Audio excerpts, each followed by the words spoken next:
Assalamualaikum warahmatullahi wabarakatuh. Masih bersama saya Grace Permata Devi di Media 7 News TV Channel. Menurut Profesor Dr. Zulkifli MSc, dampak COVID-19 ke ekonomi kita mengalami double job. Ini ujian yang bertubi-tubi, misalnya ada gempa, banjir di mana-mana dan menimpa Indonesia. Ini menimbulkan dampak yang terhalang dengan adanya COVID-19 ditambah dengan banjir besar, sehingga tidak adanya ekonomi yang dilakukan masyarakat, apalagi dengan adanya masalah PSBB ini orang tidak bisa bergerak, kata Dr. Zulkifli. Simak beritanya.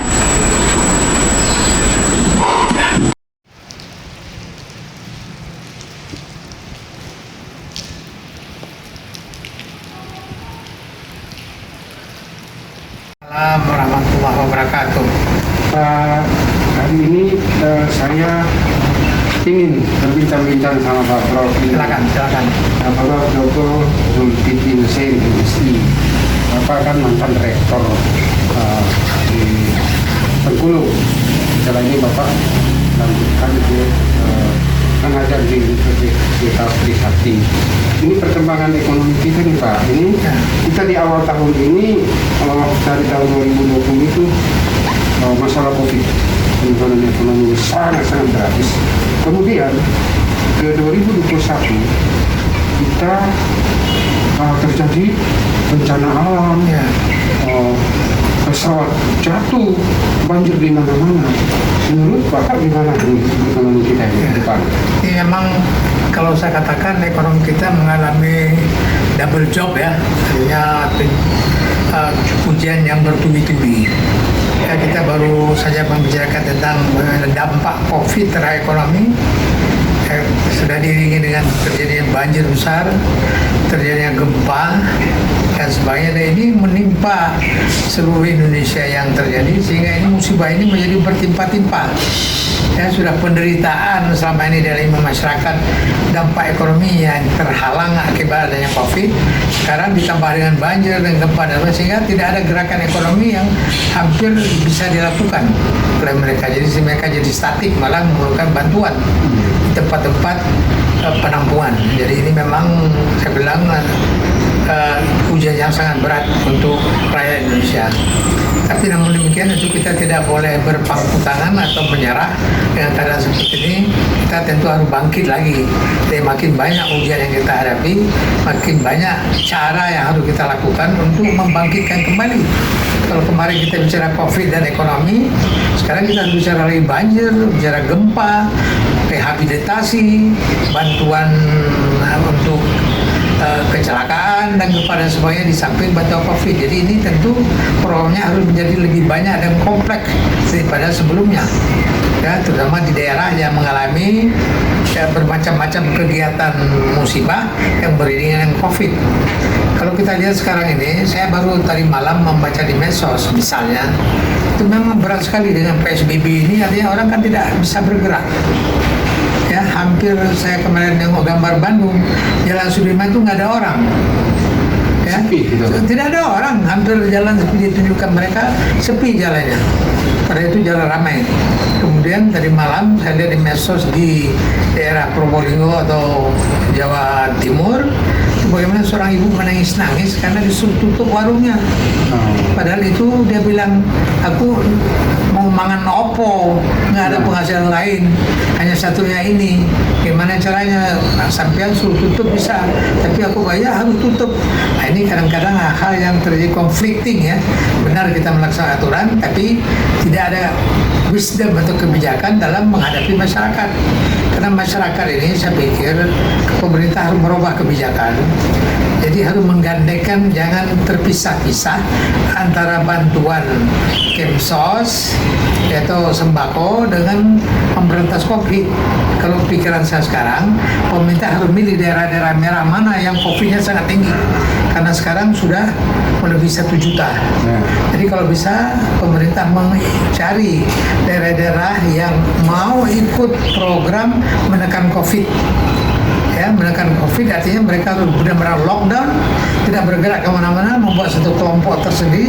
Kemudian pemerintah mensuplai sembako itu sebagai bahan untuk memberi insentif mereka tidak bergerak.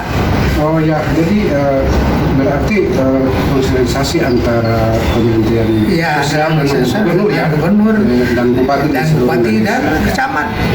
Ya, sehingga yang memilih daerah-daerah itu kan kecamatan atau Ya. wali kota daerah mana, kelurahan mana, RW mana yang mau ditekan.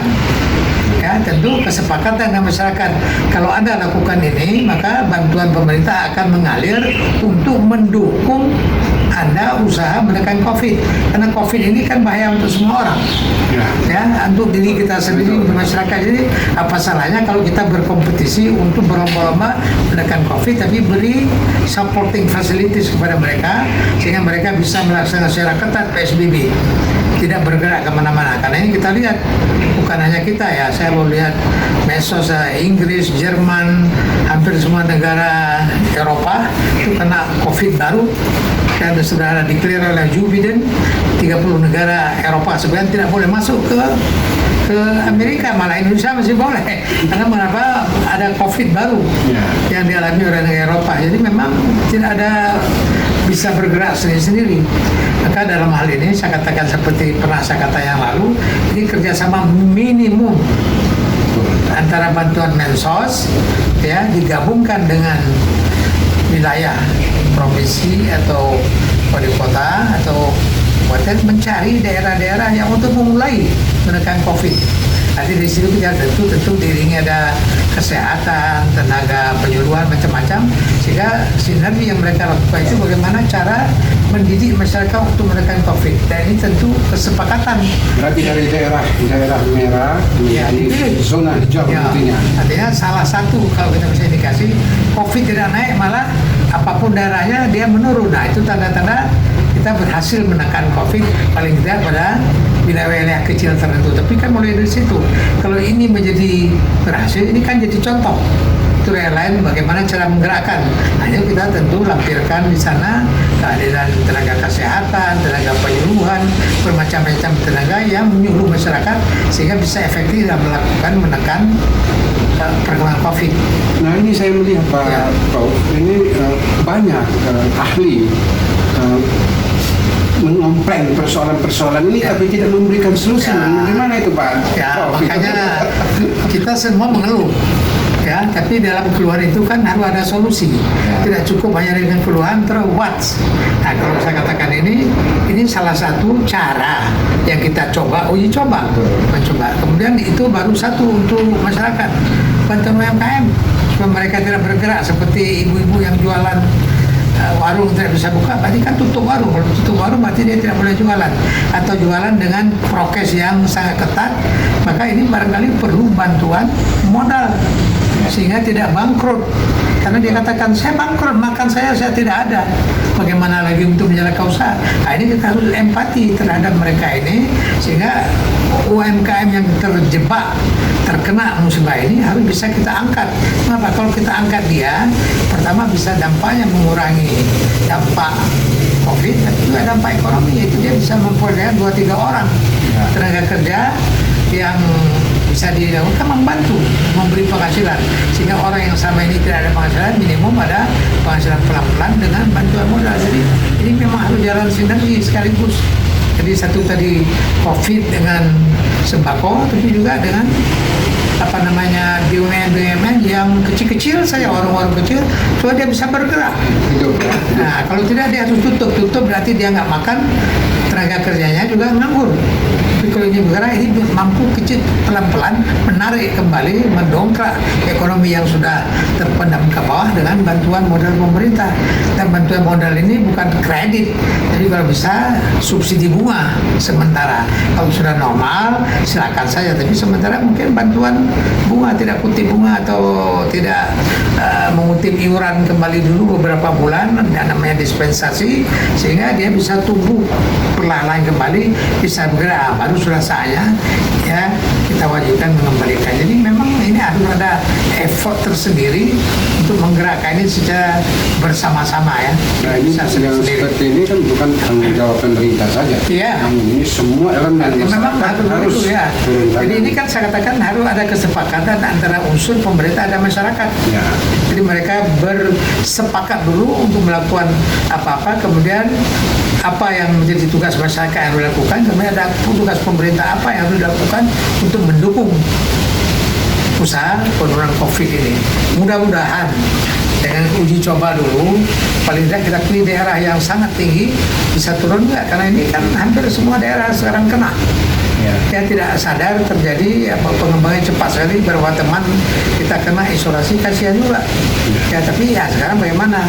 Jadi untuk prokes ini juga diberi penyuluhan yang lebih ketat dan keadaan COVID yang baru sekarang, ya kita didukung oleh fasilitas sembako dan sebagainya.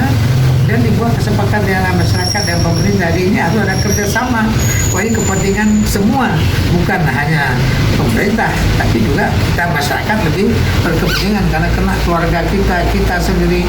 Ya, Berarti ya. Pak Prof harus taat ya, taat masyarakat terhadap pemerintah. Ya. Iya, sama. Harus pakai booster, Ya, masker ya. dan seterusnya. Dan semuanya. Jadi itu ada syarat-syarat mengikuti macam kompetisi. Jadi itu harus syarat-syarat apa yang harus Anda penuhi, kemudian pemerintah juga apa yang harus pemerintah lakukan.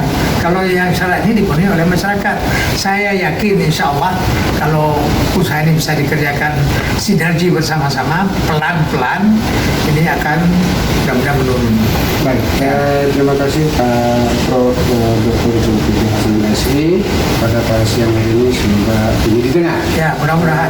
Ini mengusahakan Bapak yang terbaik untuk prestasi pemerintahan atau Pak Camat, Pak Lurah dan seterusnya. Mudah-mudahan bisa didengar. Saya pikir begitu. Sama Bapak memberikan Dan ini satu akan masukan terjadi kerjasama yang sangat terbaik. positif antara pemerintah daerah lokal dengan masyarakatnya, saling berkepentingan. Ya, kalau banyak yang sakit misalnya pemerintah susah, kalau masyarakat sakit, masyarakat juga susah, pemerintah susah, tidak ada lagi tempat isolasi, ini sudah lebih 1 juta, Ya. mau tidur di mana? Ini juga perlu dipikirkan kan, jangan menambah lagi. Nah ini ada effort khusus yang kita lakukan, yang saya katakan harus diberi penghargaan kelompok-kelompok yang berhasil. Terima kasih Pak Prof, kita pertemuan kita pada Oke, siang terima hari ini, kasih. mudah-mudahan ada manfaatnya. Ya. Assalamualaikum warahmatullahi wabarakatuh. Demikian laporan Media 7 News TV Arobiru Mau dari kawasan Kuningan, Jakarta Selatan. Terima kasih.